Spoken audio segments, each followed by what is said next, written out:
नमस्कार विद्यार्थी मित्रांनो, मी आहे तुमचा अभ्यास मित्र गणेश कळसकर, सायन्स अकॅडमी दौंड, आत्मविश्वासातून यशाकडे.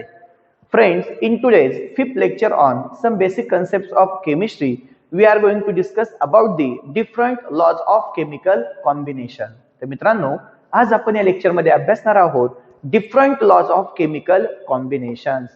And in this, the first law is law of conservation of mass.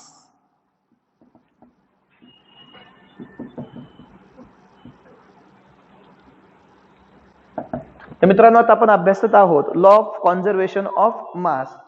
This law was propose by the scientist Antoine Lavoisier. तर मित्रांनो, हा लॉ कोणत्या सायंटिस्टने प्रपोज केलेला होता? तर तो सायंटिस्ट आहे Antoine Lavoisier. This law was propose by the Antoine Lavoisier which was the French scientist Antony Lavoisier. And he stated as, मग मी याला स्टेटमेंटच्या फॉर्म मध्ये घेतोय,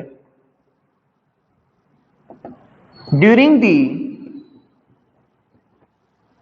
केमिकल कॉम्बिनेशन ऑफ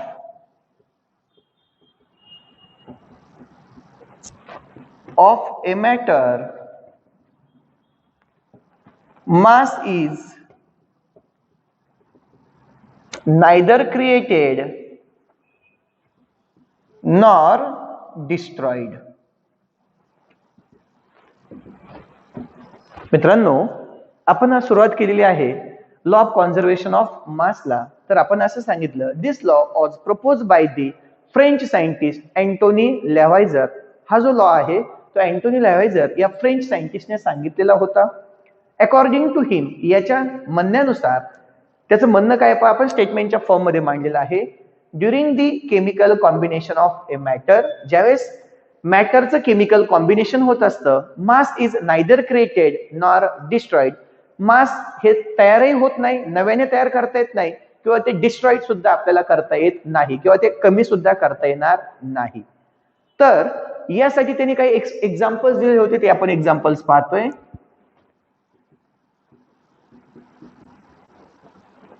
पहा, when Lavoisier carried out the different combustion reaction, ज्यावेळेस लेव्हायझरने वेगवेगळ्या combustion reaction carry out केलेल्या होत्या. मित्रांनो, combustion means the burning of any substance in presence of oxygen. कोणत्या एखाद्या सबस्टन्स ऑक्सिजनच्या प्रेझेन्स मध्ये बर्न करणं म्हणजेच काय असतं? Combustion. Okay. when Lavoisier carried out different combustion reaction, he observed that the mass before the reaction is exactly equal to the mass after the reaction.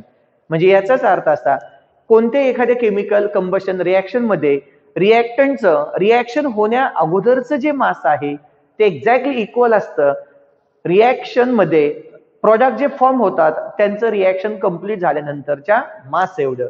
यासाठी आपण काही एक्झाम्पल्स पाहतोय. पहा, त्याच्यामध्ये first one, when carbon burns in presence of oxygen, carbon which is in the solid state, when it burns with oxygen, it forms carbon dioxide gas. तर मित्रांनो, यामध्ये पहा, कार्बनचं मास आहे 12 gram. when 12 gram carbon burns with, आता आपल्याला माहिती असलं पाहिजे, ऑक्सिजनच्या एका ऍटमचं मास, की ज्याला आपण म्हणतो ऍटॉमिक मास ऑफ ऑक्सिजन, हे आहे 16 ग्रॅम. मग इथे आपण O2 घेतलेला आहे. एका ऑक्सिजन ऍटमचा मास 16 ग्रॅम. O2 जर असेल तर 16 2 जा 32 gram. What is the mass of O2 molecule? 32 gram. And here पाहता, कार्बनचा मास किती आहे? 12 प्लस ऑक्सिजनचं किती? 16. 2 जा 32 plus 12 44 gram.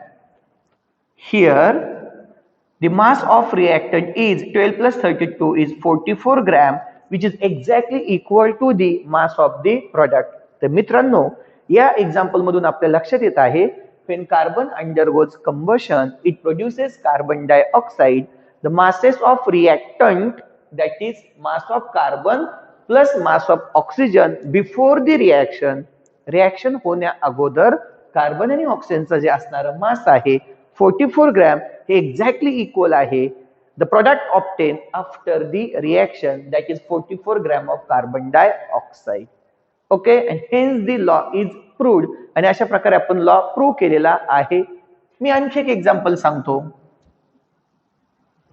If we consider the formation of water molecule from its element hydrogen and oxygen, मित्रांनो आपण आता H2 मॉलिक्यूल तयार करणार आहोत त्याच्या एलिमेंट्स पासून, म्हणजेच H2 gas plus O2 gas, it gives H2O gas. आता पहा रिएक्शन बॅलन्स कसं करायचे, आपण 10th स्टँडर्ड मध्ये अभ्यासलं होतं. इथे हायड्रोजन H2, ठीक आहे, इथे H2 आहेत, इथे ऑक्सिजन किती आहेत आपल्याकडे 2, पण राईट साइडला ऑक्सिजन आहे फक्त 1. मित्रांनो मग मी जर याला असं केलं तर काही हरकत नाही, हाफ ऑफ O2. ठीक आहे, मग पहा इथे मी H2 लिक्विड फॉर्म मध्ये घेतोय. ठीक आहे, आता पहा H2 हायड्रोजनचं ऍटॉमिक मास असतं 1, पण H2 आहे म्हणजे ऍक्च्युअली ऍटॉमिक मास किती झालं 2 ग्रॅम. आता आपल्याला माहिती आहे मित्रांनो O2 ऑक्सिजनचा एका ऍटमचं मास असतं 16, पण O2 जर असेल तर आपण किती म्हणणार 16 2 जा 32, पण इथे हाफ ऑफ म्हणलंय आपण, म्हणजे हाफ ऑफ किती 32, आणि इथे राईट साइडला पहा H1 पण असे 2 आहेत म्हणून 2 प्लस ऑक्सिजन ऍटमचं मास आहे 16, 16 plus 2 18 gram. But here 2 gram half of हे किती झाले 16 2 जा 32, 16 gram is equal to 18 gram, and yes, 2 plus 16 18 gram, and here is the 18 gram. It means that in this reaction mass is neither created nor be destroyed. मित्रांनो या दोन्ही chemical reaction मध्ये आपल्या असं लक्षात आलेलं आहे, रिएक्टंटचं जेवढं मास होतं तेवढंच मास कोणाचं राहते प्रॉडक्टचं. आपल्याला मास नव्याने तयारही करता येत नाही, किंवा जे मास होतं ते डिस्ट्रॉय ते कमी सुद्धा होत नाही. याला आपण म्हणतो law of conservation of mass, and this law was proposed by the French scientist Antoine Lavoisier. Okay मित्रांनो, तुमच्या नक्कीच हे लक्षात आलं असेल. अतिशय सोपा कन्सेप्ट होता. मी एकदा स्टेटमेंट परत रिपीट करतो. Law of conservation of mass it states as during a chemical combination of a matter, मॅटरचं केमिकल कॉम्बिनेशन होत असताना mass neither created nor be destroyed, त्याला आपल्याला क्रिएटही करता येत नाही किंवा डिस्ट्रॉय सुद्धा करता येत नाही. आणि आपण यासाठी 2 एक्झाम्पल्स पाहिलेले आहेत. ओके फ्रेंड्स, आपण आता नेक्स्ट लॉ कडे जाणार आहोत, आणि तो म्हणजेच आता आपण अभ्यासतोय law of definite composition, or it is also called as the law of definite proportion. पहा सेकंड लॉ पाहतोय आपण. These are the different laws of the chemical combination. त्याच्यामधील आपण फर्स्ट अभ्यासलेला आहे already.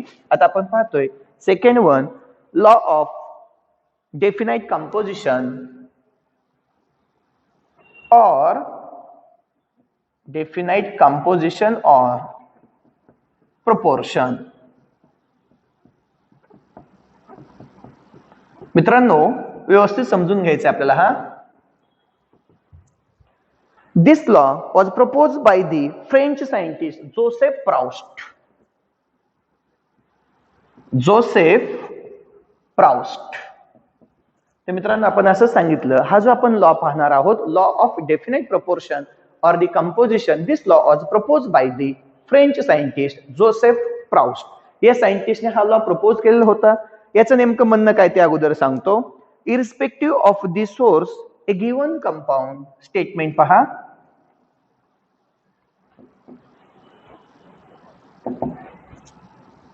irrespective of a source given compound. मित्रांनो irrespective of source म्हणजे आपण source कोणत्या सोर्स पासून तो कंपाऊंड मिळवलेला आहे याच्याशी आपल्याला काही मतलब नाही. A given compound always contains same elements, always contains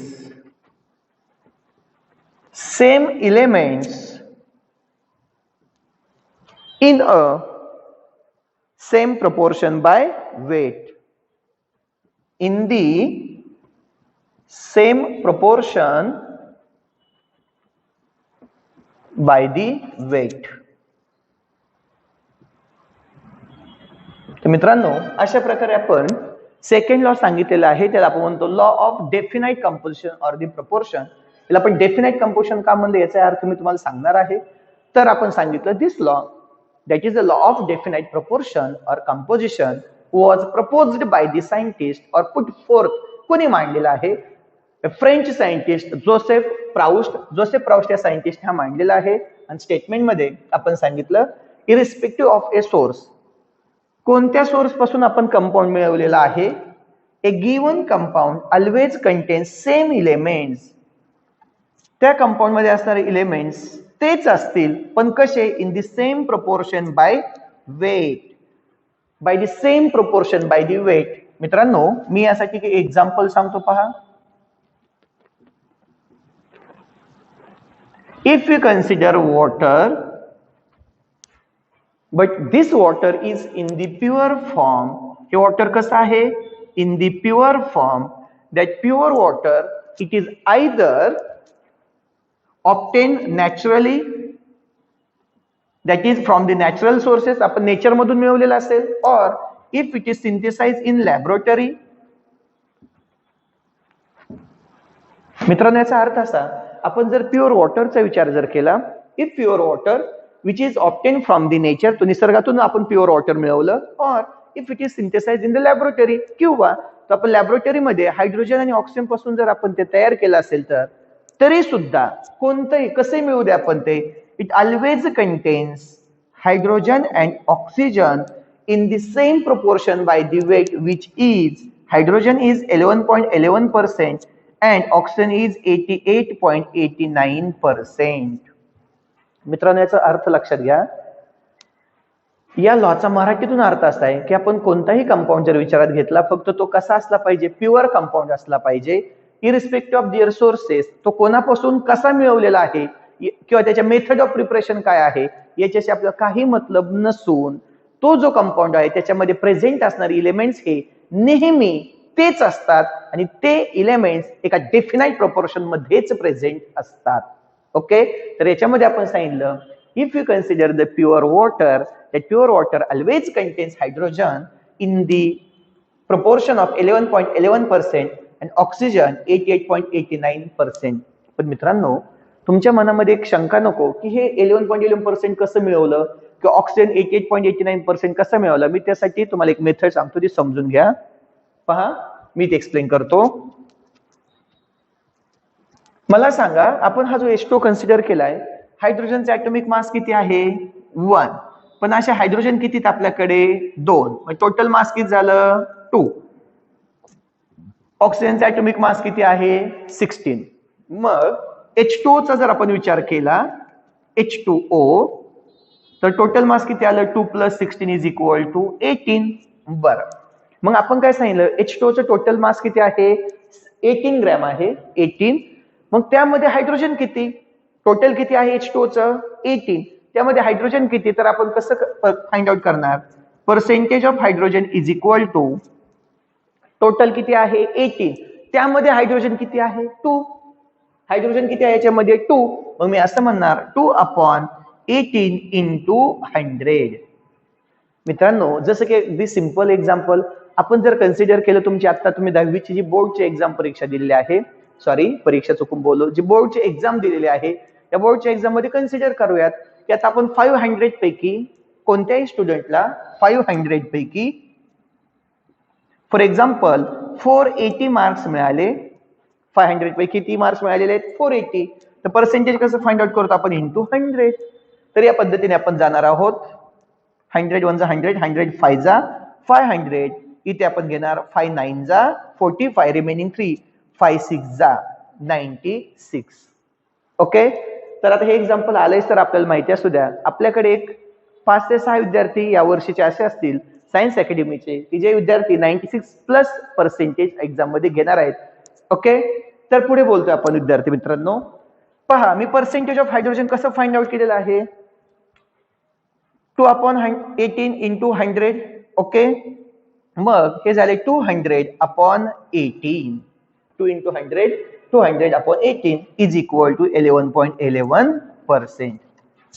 लक्षात आलं आपण कसं फाइंड आउट केलं.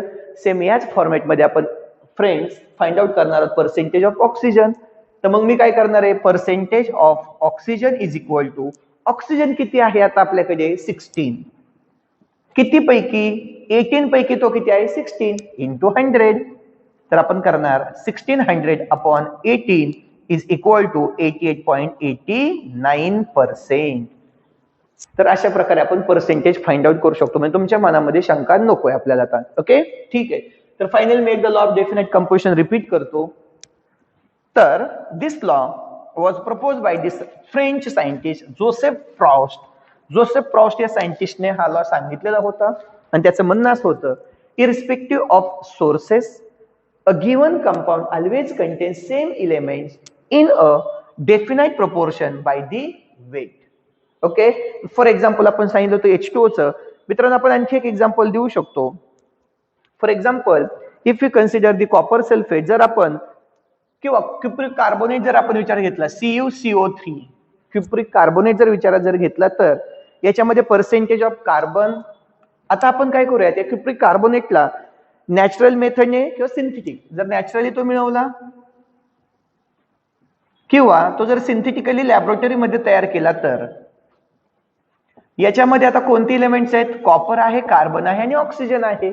ओके, तर कॉपरचं पर्सेंटेज आहे 51.35%, कार्बनचं प्रोपोर्शन 9.74% आणि मित्रांनो याच्यामध्ये ऑक्सिजनचं पर्सेंटेज आहे 38.91%. नेचरमध्ये ज्यावेळेस आपण क्युप्रिक कार्बोनेट, कॉपर कार्बोनेट मिळवत असतो त्यावेळेस प्रोपोर्शन तुमच्या लक्षात आलं आणि सेम टू सेम हेच प्रोपोर्शन आपल्याला मिळतं if we synthesize that cupric carbonate in the laboratory but in the pure form, आणि सेम प्रोपोर्शन याच प्रोपोर्शन मध्ये तो मिळणार आहे आपल्याला. म्हणजे कॉपर मिळेल 51.35, कार्बन मिळेल 9.74 आणि ऑक्सिजन मिळेल 38.91. ओके मित्रांनो, आपण आता थर्ड लॉ कडे जाणार आहोत, केमिकल कॉम्बिनेशनचा थर्ड लॉ. आपण पहिले दोन लॉ अभ्यासले, law of conservation of mass. Second अभ्यासला आपण law of definite proportion or the definite composition. त्याच्यामध्ये प्रोपोर्शन किंवा त्यांचं कंपोजिशन फिक्स असतं म्हणून आपण त्याला डेफिनाइट कंपोजिशन किंवा डेफिनाइट प्रोपोर्शनचा लॉ म्हणतो. आणि आपण आता थर्ड लॉ अभ्यासतोय, law of multiple proportion. Third law पहा, law of multiple proportion. This law was propose by the scientist. तर मित्रांनो हा जो लॉ सांगतोय आपण, लॉ ऑफ मल्टिपल प्रोपोर्शन.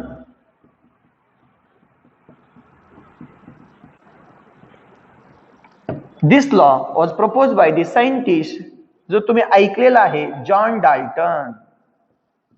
मित्रांनो हा जो लॉ ऑफ मल्टिपल प्रोपोर्शन म्हणतोय हा जॉन डाल्टन या सायंटिस्टने प्रपोज केलेला होता. बरं, मग आता यामध्ये जॉन डाल्टनचं नेमकं म्हणणं काय आहे आपण याच्या बाबतीत बोलणार आहोत. तर सर्वांना माहिती आहे जॉन डाल्टन हा ब्रिटिश सायंटिस्ट आहे मित्रांनो, ब्रिटिश सायंटिस्ट आहे.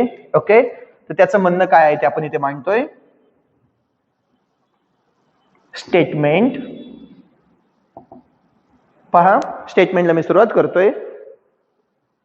When two elements A and B form more than one compound, when two elements A and B form more than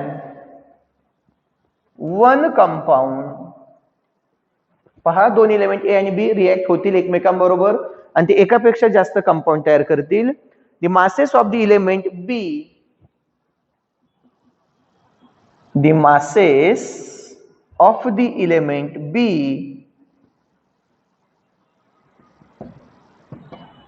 that combines with,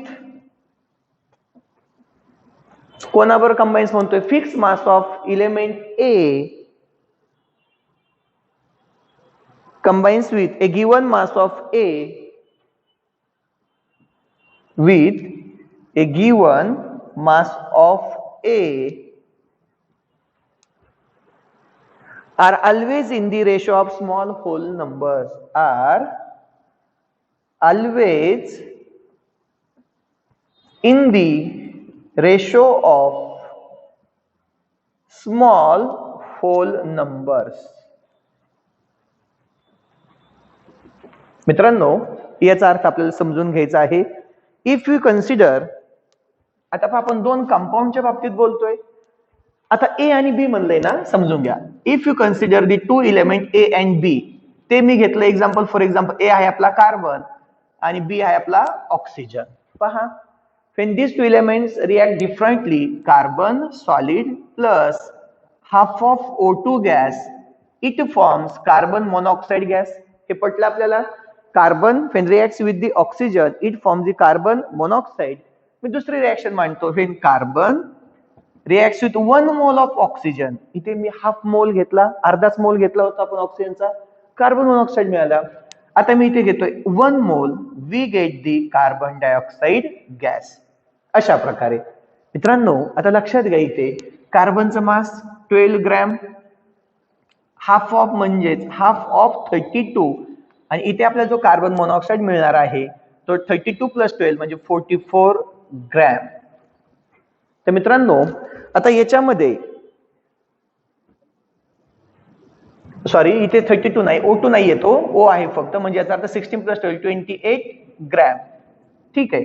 इथे पहा, कार्बन 12 ग्रॅम, ऑक्सिजन 32 ग्रॅम, म्हणजे actually हा किती, फक्त 16 gram. हा 12 gram, half of 32 म्हणजे 16 gram, आणि आपल्याला इथे 28 ग्रॅम कार्बन मोनॉक्साईड, आणि इथे 32 प्लस 12 म्हणजे आता 44 gram.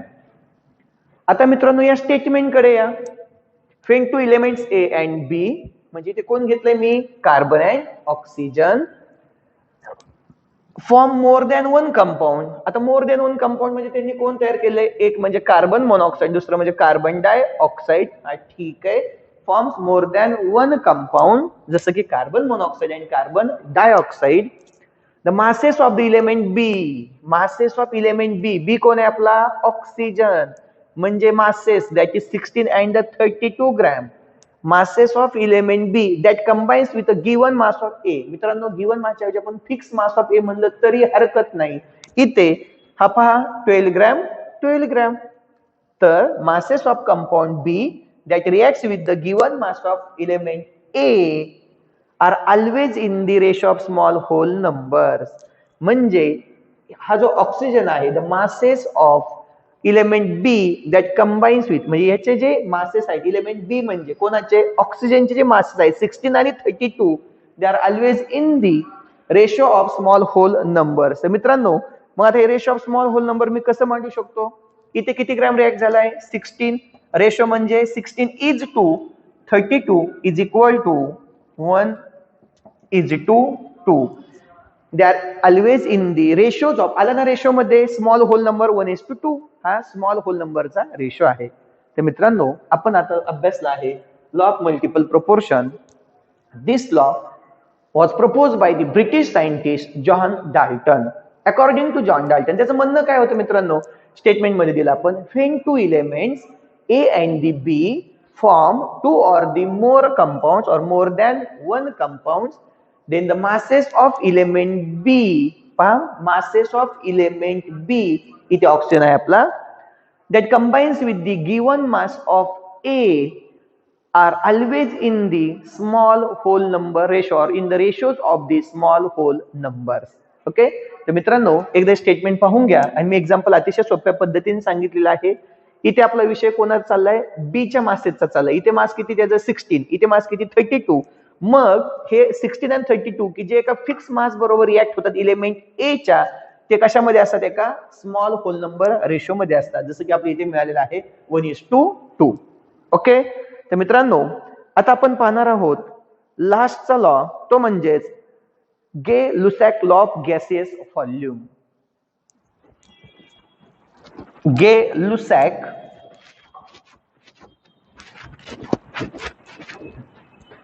Law of gaseous volume. अतिशय सिंपल आहे तो सुद्धा.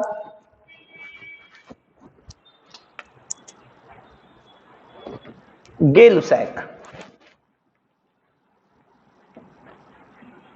Gay Lussac law of gaseous volumes. मित्रांनो, नावाप्रमाणेच आपण सांगतोय, this law was propose by the scientist Gay Lussac in 1808. तर हा जो लॉ आहे तो गे लुसाक या सायंटिस्टने 1808 मध्ये मांडलेला आहे. तर मित्रांनो त्याचं म्हणणं काय होतं ते अगोदर मी मांडतो. When gases combine or are produced in a chemical reaction. Statement पहा. When gases combine, ज्यावेळेस गॅसेस कंबाईन होतील, or when gases combine or are produced, किंवा ते प्रोड्यूस केले जातील, are produce in a chemical reaction, in a chemical reaction, they do so in a simple ratio, they do so in a simple ratio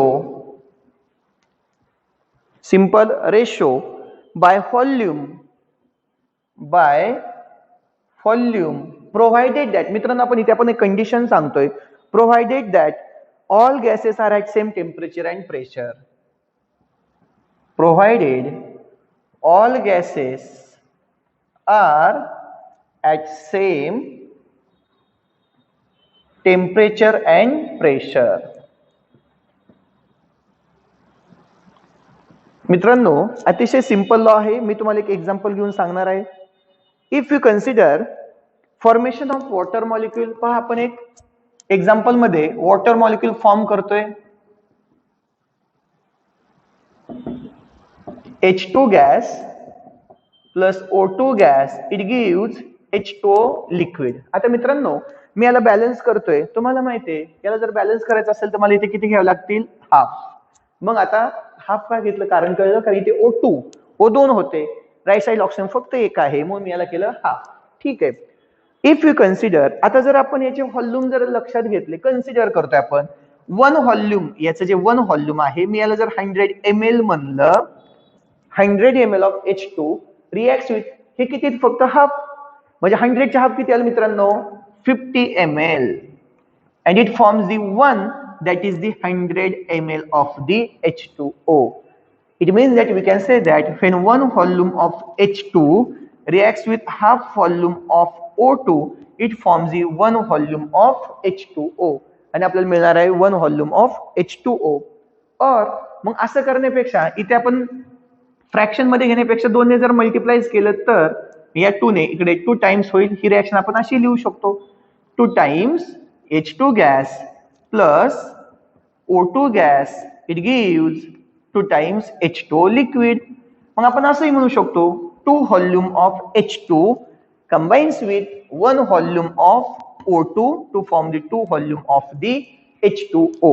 आपण अशा प्रकारे सांगू शकतो मित्रांनो, if we measure them under the same condition of temperature and the pressure, then these volumes, जर आपण हे volumes पाहता when gases combine, जसं की इथे H2 कंबाईन झालाय कोणाबरोबर? O2 बरोबर.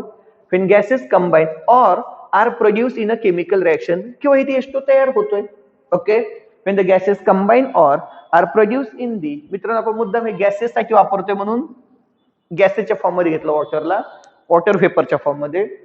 when the gases combine or are produced in a chemical reaction, they do so, ते अशा प्रकारे कंबाईन होतात किंवा अशा प्रकारे प्रोड्यूस होत असतात.